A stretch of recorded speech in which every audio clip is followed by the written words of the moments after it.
Elsewhere, Chief Justice David Maraga has warned of an increase in backlog of court cases unless the judiciary is allocated adequate resources to discharge its obligations. Maraga says despite the impressive performance and the improvement in the number of resolved cases over the last few years, the number of pending cases between 2016-2017 financial year and 2018-2019 increased by 6.9% across all courts due to scaled-down funding.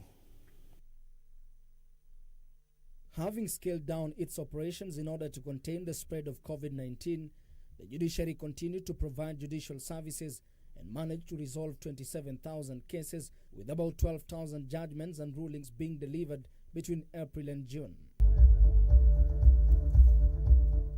Speaking at the launch of the 2018-2019 Performance Management and Measurement Understandings Evaluation Report at the Supreme Court, Chief Justice David Maraga said the judiciary requires unconstrained investment in resources, both financial and human, in order to enhance efficiency and reduce case backlogs. Bear in mind the fact that the judiciary is an arm of government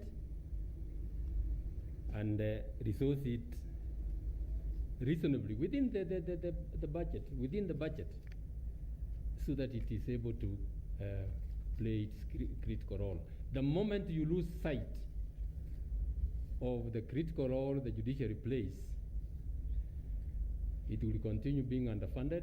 While calling for a close working relationship between all arms of government, Maraga said a total of 484,321 cases were filed in various courts in the current financial year, representing a 40% increase from 344,180 cases filed during the 2016-2017 financial year.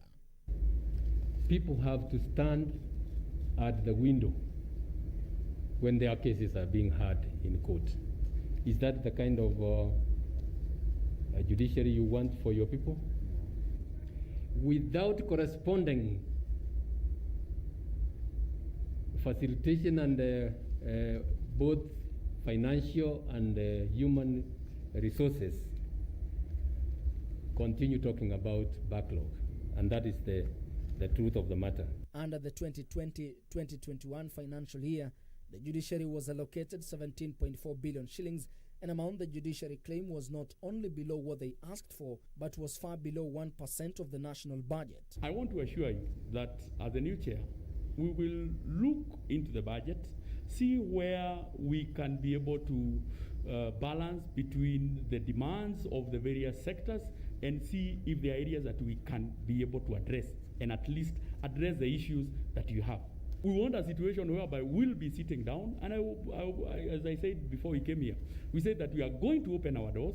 As the chair of budget, I open my door to make sure that we have an engagement before we do the budget. So every arm of the government should not impede the other.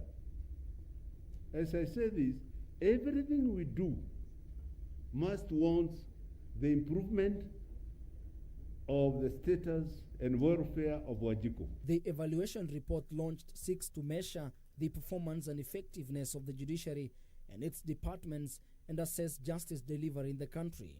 The occasion also saw the unveiling of the Judiciary Strategic Plan for 2019-2023, Court User Satisfaction Survey 2019, and Judiciary Gender Audit. Ben Chumba, reporting for Channel 1 News.